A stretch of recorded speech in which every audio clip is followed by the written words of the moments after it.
On Saturday, July 5th, a group of people came together at Holland Park in Surrey to stand together in opposition to Bill C-24. The crowd, made up of members of diverse racialized communities, pointed out the racist and exclusionary nature of the bill.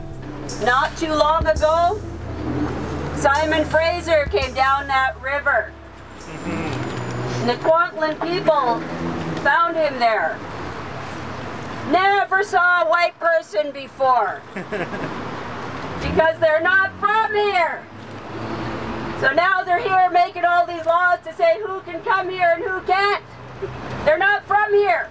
While the Canadian government calls it the Strengthening Citizenship Act, it would be more accurately called the Stealing Citizenship Act.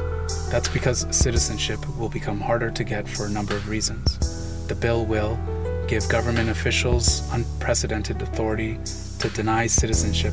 The bill will remove the right to appeal federal court decisions at the Federal Court of Appeal, triple the cost of applying and impose the costly language testing on applicants aged 14 to 64, and make decisions on citizenship determined by a civil servant as opposed to a neutral third-party judge.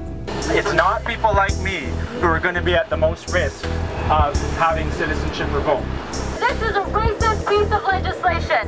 They are not going to be impacting white people, white Australians, white Americans, white Europeans who go back and forth and cross these borders because they want to go back and visit their family, because they want to go teach English, because they want to go ski, because they want to go tour the world.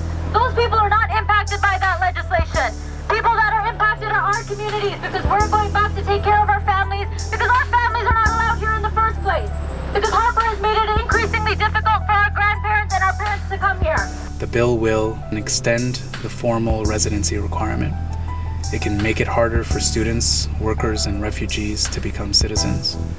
It will discriminate against naturalized citizens by making their status easier to revoke. I miss the ocean of Mexico. I miss my family. And I'm at the point that if my mother died because she's 73, I want to say goodbye. And this is a right. Why not?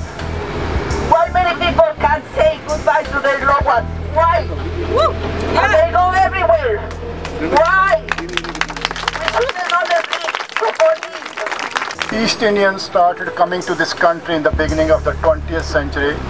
By 1908, there were about 5,200 in this country.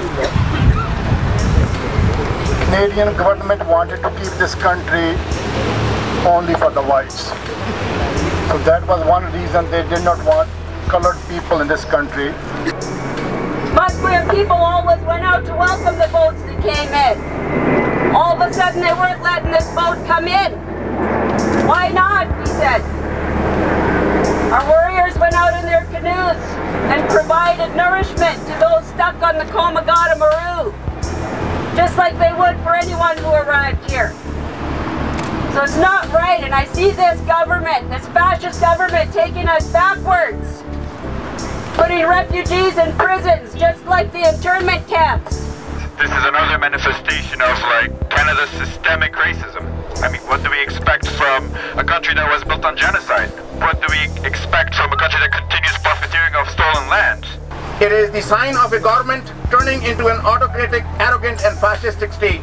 It is the sign of a state with total disregard to its constitution, human rights and democratic rights.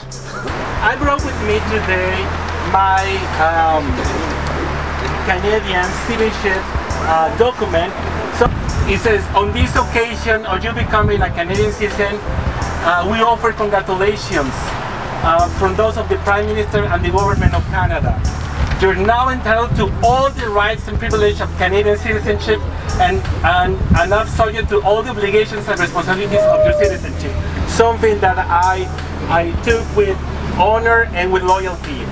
We have spent not only our taxes, our money, we work a lot to be here. We pay taxes and we sustain this government in the billions, with a B, billions of all you people working, all of us working, sustaining that regime.